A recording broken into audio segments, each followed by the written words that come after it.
Monsieur Nash. Monsieur Nash. Here. Well, Mr. Colodinas, fancy meeting you here. May I give you a lift? No, thank you. My head still aches when I remember my last ride in your rolls. Get in. We're tying up traffic parking here. Come on, you're perfectly safe. Okay. Good. Drive on, Andre. As a matter of fact, I was anxious to see you, Colodinas. Really? I am flattered. You wanted to say goodbye? Goodbye? Yes, because you are leaving Paris. Where did you get that information? I mean, how come I haven't heard? You will, monsieur. You will. And you are very lucky, you know? Go on. You are alive. Monsieur Nash, you have been walking in dangerous territory. And do you know why you have survived? Tell me. Because you have been completely ineffectual. Because you have discovered nothing in all the time you have been here. In fact, your superiors are of the opinion that you have wasted your time and your government's money. So I'm going home in disgrace. Friday afternoon. Flight 225 International. Suppose I decide to stay on until I've nailed you. That would be a very unfortunate decision. Learn to quit when you're ahead. You are ahead right now. Well, I want to thank you for everything. All the arrangements. Very neat. Very efficient. Thank you. And now I should like to drop you at your destination. My hotel? I was thinking perhaps that you would be going to the American Embassy. There to call your superior in New York, Chief Borden, and verify the information that I have given you.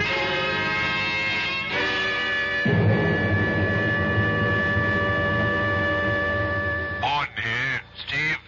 Right, Chief. Been trying to reach you all day. I haven't got good news for you. I know. I'm coming home Friday. Sorry, Steve. I'm just following orders. Oh, don't bother to explain, Chief. Someone over here doesn't like me, that it? That's about it. Maybe because I'm getting close to something, beginning to press where it hurt. Well, if you want it straight, we got the info that you're having a big thing with a certain Miss Helene Frayne, spending government bread on her fancy restaurants, things like that. Yeah, no mention of Orestes Colodinos in all the memos on me. No, not a thing. Marvelous. It's simply astounding how that overweight olive salesman can be everywhere at the same time. Wield influence strong enough to get our government to back down and still not show himself. Steve, I'm sorry. Yeah. I'm not fired yet, am I? No, not yet. It's nice to know where you stand. I'm still employed until Friday. That gives me 3.5 days. I'll do what I can for you, Steve. Thanks, Chief. I knew you'd say that. Now listen, call on me for anything I can do from here. Any time of the day or night. Now, here's my home number.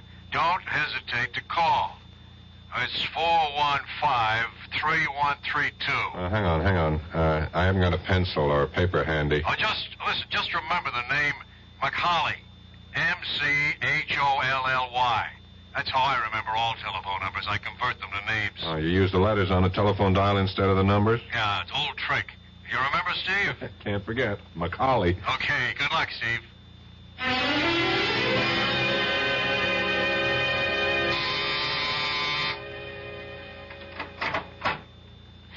Steve, darling. Hi, Helene. Oh, come in. Come in, let's shut the door. Oh, I called you all day yesterday. I left messages. I was in jail. Jail? Yeah, I ran into the buzzard who hit me that night. Oh, that night? Yeah, I was making that overseas call in the Gare du Nord when I noticed him getting into the booth next to mine. What a coincidence. Oh, that was no coincidence. Someone knew I was to be there at 3 o'clock and tipped him off. I hit him, and the gendarme... Say, you've been packing. Are you leaving Paris? Well, that's what I wanted to tell you. We're flying to New York on Friday. Friday? I'm going back on Friday, too. Flight 225, International. You're kidding. Oh, that's our flight. Oh, Steve, that's wonderful.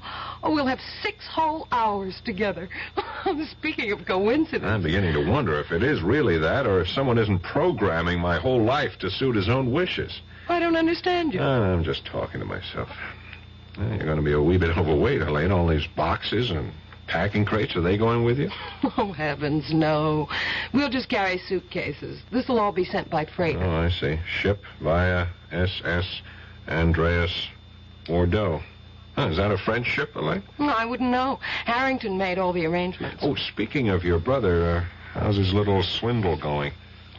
I'm afraid that it's all been settled. He sold it, eh? Well, he seems to have a great deal of money on him. And Auntie's out shopping at the most expensive couturier in Paris. What about you, Helene?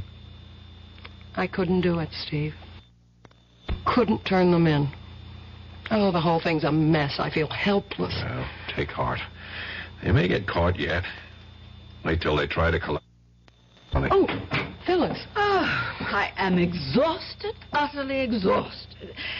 One doesn't realize how tiring shopping for clothes can be.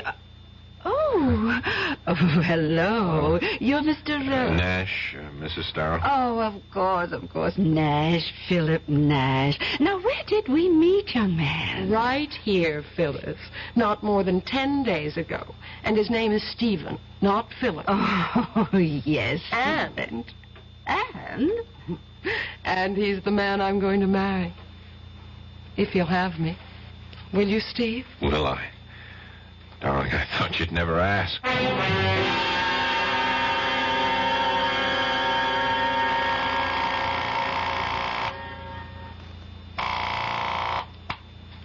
Hello? Chief, Steve. You know what time it is? Yes, 8 o'clock in the morning. Where you are, here it's just 2 o'clock in the morning. I just got to sleep an hour ago. I'm sorry, Chief. I had to call. It's urgent. Chief, I'm in Bordeaux. What the hell are you doing in Bordeaux? I'll explain it to you later. Just tell me this. You mentioned that Colodino's had varied business interests. One you mentioned in passing, shipping. Yes, he has. He owns 2 ships, both under Liberian registry. He uses them mainly for his olive oil company. Would the name of one of them be the SS Andreas? Can't remember the names. The files are at the office. Well, I'll be in Paris in a few hours. Would you check and call me? You sound like you've latched onto something, Steve. I may have. I'll tell you about it when I see you. I'm flying home this afternoon, remember? Yeah. If I have anything, I'll have you to thank. Thanks for the tip, Macaulay.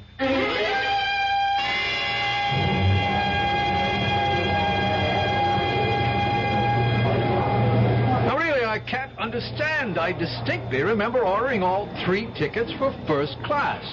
Now they tell me that we have 2 first and 1 tourist. Now, don't get so worked up about it, Har. I suppose you expect me to sit in the tourist class seat? No, I shall. Being a martyr, Helene? Nope. But I'll have more charming company in tourist than you, dear brother. Ah, here he comes now. Nash. That's right.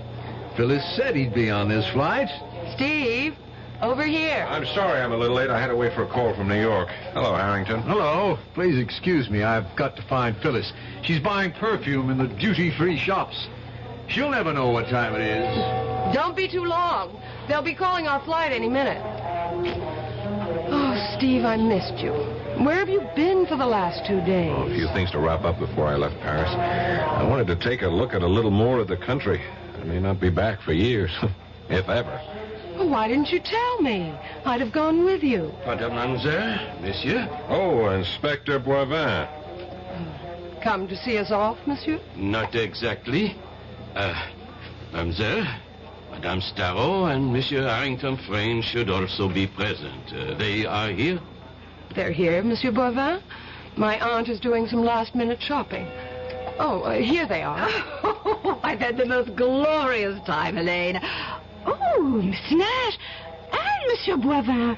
Well, I'm afraid I'm way over my quota. I have bought some big gallons and gallons. Pardon, madame, but we have very little time, and it is necessary that all your luggage be examined before you board. Be examined. At this end, we're going out, not coming in. I am sorry, monsieur. Regulations, if you will be so kind. Regulations? Since when? Tuesday this week. All luggage must be examined before departure. Red tape, bureaucratic red tape. If you'd stop arguing, we'd be through it in a matter of minutes. Quiet, Harrington. Now, Monsieur Boivin, where do we go? Please, be so kind as to follow me. You too, Monsieur Nash. Through this door, please. Our bags are already on the plane. They were checked through. You will find that all your luggage is on that table, ready for examination. Now, the attendants will help you, but we should like you to open your own luggage. Who is first, dear? That's mine. Open, please. Now let us look inside the case containing your articles of toilet, monsieur. This is toothpaste. Is this necessary, monsieur? Must you remove and examine everything in the case? Patience, monsieur. I know what I am looking for. This tube is most interesting. Regard, it has been opened at the bottom and sealed again. When one presses firmly on the tube, one discovers that there are unnatural lumps within. We shall see what they are. I take my pocket knife and... there. These are emeralds, wouldn't you say, madame? Yes, they are my emeralds. Now, would you be so kind as to give them to me? Presently, madame. Monsieur Frayne, Madame Starrow, you are under arrest. On what charge? Oh, my nephew did not steal my jewels. I gave them to him for safekeeping. You reported a theft, madame. A false theft. A mistake. A misunderstanding. We have found the emeralds, and now we report them found. You are in a conspiracy to defraud the insurance company, madame. That is a crime. Now, you will both come with me. You, Nash, you did this, snooping around. I knew he was some sort of a cop, Phyllis. You are clear, mademoiselle. The attendants will see that your luggage is placed aboard the plane.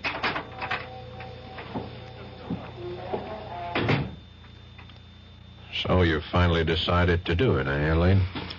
Yes. I discovered that the emeralds hadn't been sold yet. Also that Phyllis hadn't reported the loss to the insurance company. I knew the charges couldn't be too severe and would probably be dismissed. Of course, they'll probably never forgive you. Oh, I think they will in time. And I'll have you to console me, Steve. They'll be calling our plane now. Too bad Phyllis and Harrington's tickets won't be used. Oh, look, there's Boivin. He's alone. I guess he sent them off to the Bastille. I don't envy them their visit. My experience was pretty bad. Will Mademoiselle Gillette Frayne come to information, please? Oh, you're being paged, Elaine. I can't imagine what it is. Gillette Frayne come to information, Let's please? find out. Come on. You have a message for me? Oui, madame? Hélène Frayne? Yes? Ah, oui. I have it here. Thank you. Merci. Oh, what is it, Elaine? You look worried. Nothing. Nothing, Steve. I just got to make a telephone call that I neglected to... there's a booth over there. You want me to come with you? No, wait for me here.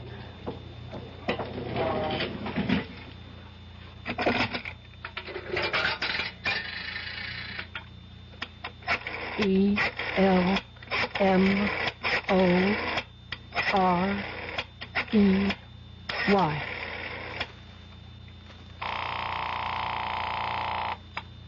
Yes? This is Helene. I'm at the airport. I got your message. What message? The message of information. I was paged. What message? The usual. Call El Morey. You fool. You little fool. I sent no message. You've been trapped. You are caught. And so am I. They will be waiting when you come out of the booth. You have involved me, you stupid fool. Thank your American lover for this.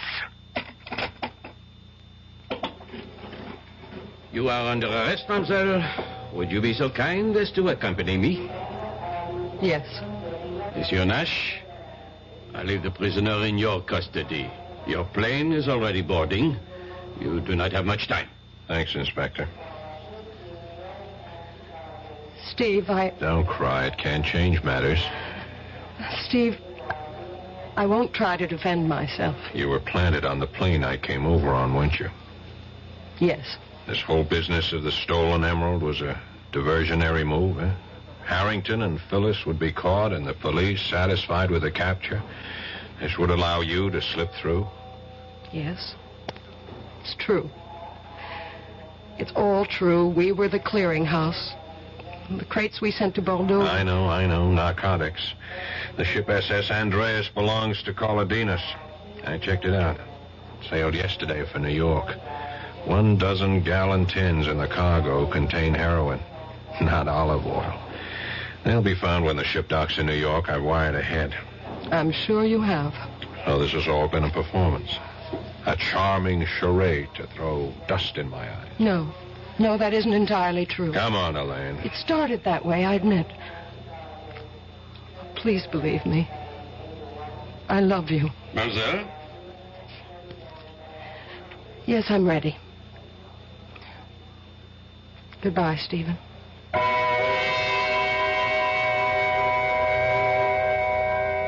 Steve stood there and silently watched the woman he had just begun to love being led away by the French police. For long minutes after she disappeared through the main doors, he stood there without moving. Finally, with an effort, he responded to the last boarding call for Flight 225. I'll be back shortly. Oh, sure. You can talk about good-tasting diet drinks, but I know. I'm Goldilocks, and here at my taste-testing laboratory, I taste-test them all. And nobody's been drinking my diet drinks until I tested sugar-free Diet 7-Up. And then, kabloomy! Every bear wanted some. Diet 7-Up is fresh, natural, delicious. Sugar-free Diet 7-Up. This one's just right. Pollution, crime, substandard housing. Law Day, May 1st, reminds us that if we don't like these conditions, our system allows us to do something about it. His chief was waiting to congratulate him. But all the praise and promises of a promotion couldn't wipe out the last look on Helene's face. He knew it would stay with him forever. Our cast included Paul Hecht, Suzanne Grossman, Ruth Warwick, George Petrie, Leon Janney, and Gil Mack. The entire production was under the direction of Hyman Brown. And now, a preview of our next tale. Jenny, that stone ain't gold. And what is it? It's pyrite. What's pyrite? Oh, it's just what everybody calls... Well, it's a sort of metal. Well, anyways, whatever it is, it's real precious to me. It's my lucky charm. Well, that's why you better not let Pa know what you think about it. Why? Well, you know what he's like. He cares about gambling more than he cares about anything, and all gamblers are real superstitious. Now, if he knew you had a lucky piece, especially if he heard the crazy story about you and the school burning down, he'd have it offer you so fast it'd set your head to spinning. It isn't crazy. You heard me wish on the stone for no school, and now there is no school. That was just happenstance. You don't think it happened just 'cause I wished it? Of course it didn't. Then I'm going to prove it to you. Radio Mystery Theater was sponsored in part by new sugar-free Diet 7-Up. This is E.G. Marshall inviting you to return to our Mystery Theater for another adventure in the macabre. Until next time, pleasant dreams.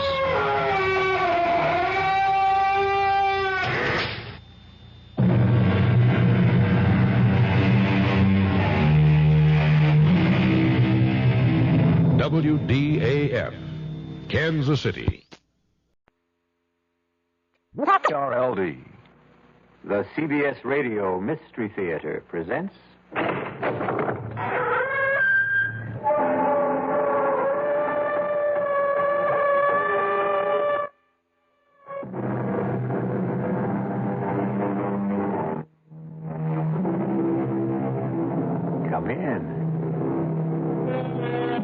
Welcome. I'm E.G. Marshall.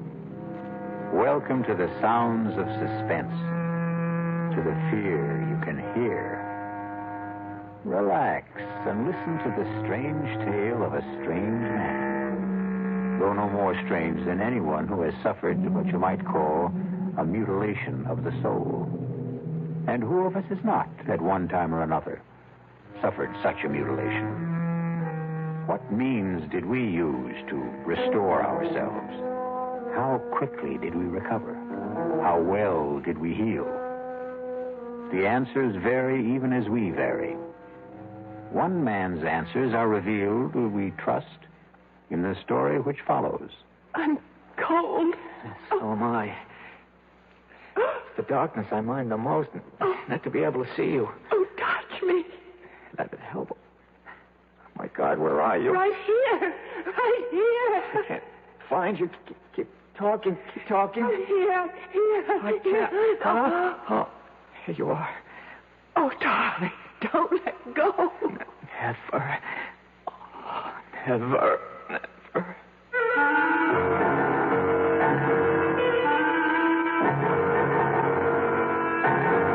Our mystery drama, The Deadly Hour, was written especially for the Mystery Theater by Elspeth Eric and stars Norman Rose. It is sponsored in part by Anheuser-Busch Incorporated, brewers of Budweiser. I'll be back shortly with Act One. In 1919, someone had a big idea. Let's help youth understand big business by starting them in small businesses of their own. And Junior Achievement was born. Each group elected a board of directors, chose a product, set up a production line, sold stock, and went into business. That year, 314 students made and sold products and learned the business of business.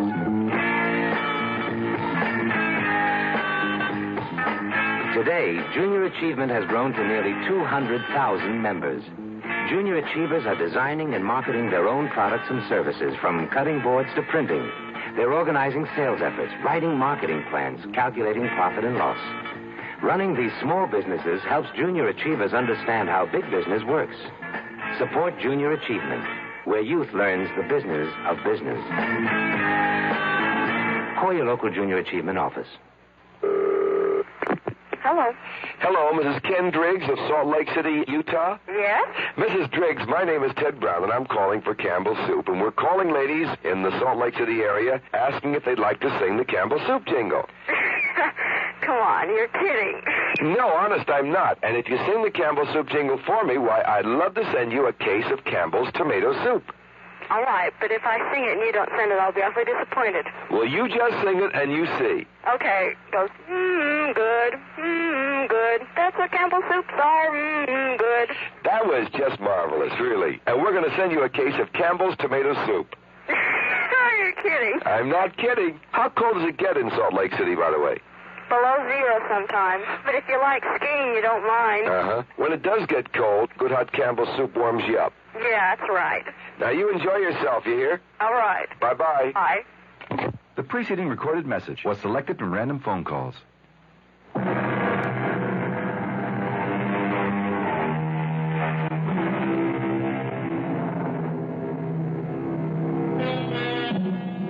A person who seems strange we call grotesque, incredible, not to be believed. We make a feeble effort to deny that he could exist. But he does exist. There he is before our eyes in all his strangeness. We do not believe in him because we do not know him, because once we know, we will have to believe. And this can be a long and painful process. Listen now to the story of Martin Jerome. See if you can believe it. Mr. Jerome, I only consented to see you because your letter sounded quite desperate. As a rule, I only see patients on referral. But your letter, may I read it to you? Perhaps it will help us to get started. Last night, I heard you being interviewed on a radio program. In the dark of my room, in the darkest hour of the night, I thought, here is a man who can help me to solve the awful predicament in which I find myself. I enclose a stamped, addressed envelope for your reply, since I have no phone. I am counting on you. Sincerely, Martin C. Jerome. Well, Mr. Jerome, the hour is passing, and I don't want you to waste your money. Take your time. Take your time if you have difficulty in talking. I'll wait. Doctor. Did you say something, Mr. Jerome? Doctor, you... Yes. You are the first person I have spoken to in 25 years. You said 25 years? Yes. I begin to understand your silence. Can you tell me what drove you into this silence? I married a woman. Yes? The most desirable woman in the world. My Helen. My adored one. I never thought that an insignificant man like myself could even aspire to possess such a woman. And the day she said those words to me, I could scarcely believe my ears. You're a dear, Martin, and I'd love to marry you. Helen, I can't think why you'd want a man like me. Because you're sweet. Let's get married right away. What about next week? The world changed completely for me. Everything became important, immediate. The sun shone just to keep me warm, and the breeze blew to make me cool. Me, Martin Jerome, me. I had been so blessed. Yes? It was a beautiful wedding. Helen had a great deal of money, and I was fairly well off. Many people came to the church, and even more to the reception. People of prominence. I knew them all. All but one. He was tall. Unusually tall. As I am unusually short. He was handsome, as I am not. He was charming, self-assured, very much at his ease. All of which I have never been. You couldn't help noticing him. Helen, who's that very tall man talking to your mother? The pale man with the black mustache? I've no notion, love. It's probably someone Mother invited. Good looking, isn't he? Sort of. Come on. It's time to cut the cake. We sailed for Europe. My head was swimming with visions of the life I had embarked on. The good life, the beautiful life. One night on the ship, we were at dinner. Helen, look over there. To your right, against the wall, sitting by himself. Isn't that the man who was at our wedding? 500 people at our wedding, love. He's getting up from the table. The tall man, black mustache. Your mother must have invited him, you said. Well, then I guess she did. After dinner, we danced for a while. Then Helen said she had a headache, but I should stay and enjoy myself. Well, I tried, but I couldn't enjoy myself without her. I was too much in love for that. I watched the dancers for a while, drank a brandy. I managed to kill an hour, and then I went down to our stateroom. Helen wasn't there. When I stepped back out into the corridor, there she was, coming out of another stateroom about 6 doors from ours. Darling. You weren't in our room. I didn't know what to think. You said that you had a headache. I've been doing a little detective work. You were so anxious to know who the tall man was. Well, I found out. He's not precisely a friend. His mother came to the wedding and dragged him along. Helen, you were in his stateroom. I ran into him in the corridor, and he said to come in for a nightcap. Let's go to bed. Our stateroom is much nicer than his, by the way. We went to Paris. And then because she loved to ski, we went to St. Moritz. She was very good on skis. Effortless as a bird flying. I watched and watched and never got tired of watching. And then, one day, there he was again, the tall man. I've got to catch the ski tow. Wait for me. Helen, he's here. Who's here? The man from the wedding, the man from the ship. Oh, is he here? Oh, so he is. Well, I'm off. Wait for me. After St. Moritz, we came back to the city and moved into an apartment. I went to work. We made friends. Helen grew lovelier every day, and she was her loveliest the day she told me that we would have a child. Tell me about that. Well, Helen was very, very light-hearted, very casual about the prospect, but I... Yes? How did you feel? Well, it's hard to tell you, Doctor. Oh, I know every man is what, excited, happy, I don't know, but I felt bowed down, Doctor, actually crushed by my own good fortune. That a man like myself, so petty, so pitiable, should be given a child by a woman like Helen. Have you always thought of yourself as petty and pitiable? I have. Why? Because I am. Go on, please. I could scarcely concentrate on my work once I'd heard the good news. Helen was on my mind all the time.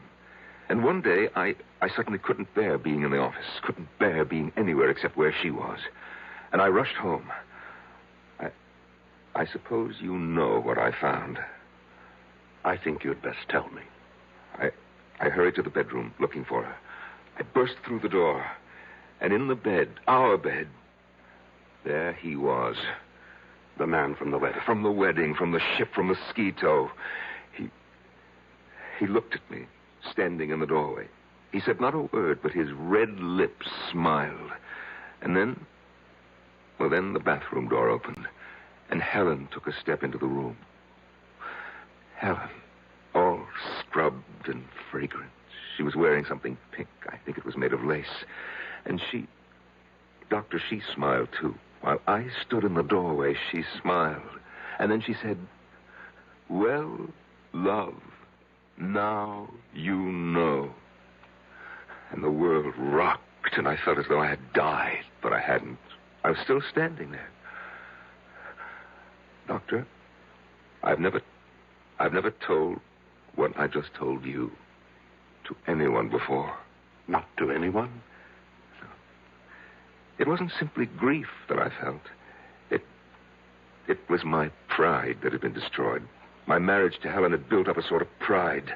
I thought, if she loves me, then I must be something. Oh, it is not a good thing, Doctor, to build your pride on what other people think of you. Or seem to think. No, it isn't. So I cleared out. That was 25 years ago. And I have not said a word to anyone until today. How have you lived? Well, I had a business, import and export. I kept the business, but I dismissed my staff. I had the phone removed and made arrangements to conduct my affairs by mail. I took a one-room flat with a little kitchen, a bed, a chest of drawers, an easy chair with an ottoman. And to one side of the chair, my hi-fi stereo set and my records. To the other side, my books. After my work, I'd sit in my easy chair with my feet on the ottoman, listen to my records and read. Only writers who are dead, however. I'd read till about 10 o'clock, eat a little something, and go to bed. The next morning, go to work all day and do the same thing all over again. No relaxation of any kind? No enjoyment? Well, vacation in the summer. I shut down the office for 2 weeks and take my vacation. Where do you go? I take a train. 2 trains, actually, and a bus to a little town on the coast called Marsh Hills. You probably never heard of it. I'm afraid I haven't. No one has. And there's no reason why anyone should. And you spend your 2 weeks in Marsh Hills? Oh, no. No, I merely stable my horse there. You have a horse? About 15 miles from Marsh Hills, Doctor, close to the sea. There's a cave hollowed out of the rock by the waves. And when I get to Marsh Hills, I arrive every year on the same day. They have my horse ready for me, and I ride the 15 miles to the cave, and there I spend my vacation. In a cave? For 2 weeks? Well, I walk. I canter my horse on the beach. I gather what edible herbs there are growing in the rocks. I boil them. They're very tasty, really.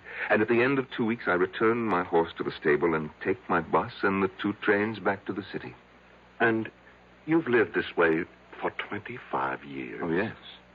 But, Doctor, last summer something happened. I arrived in Marsh Hills as always. My horse was waiting for me, as always. And we started off at a walk for the cave by the sea. There is always a certain excitement when I begin to smell the sea. And I know that soon I shall be out of sight and sound of any human being. There will be only the sea, the sun, the wind, and my cave. It is the most thrilling moment of the year for me. I suppose it's the only one. Soon I will have my solitude. At last, I'm on the sand. My horse feels the excitement as I do. I feel him extend himself. And as we round the last bend in the shoreline, I see it.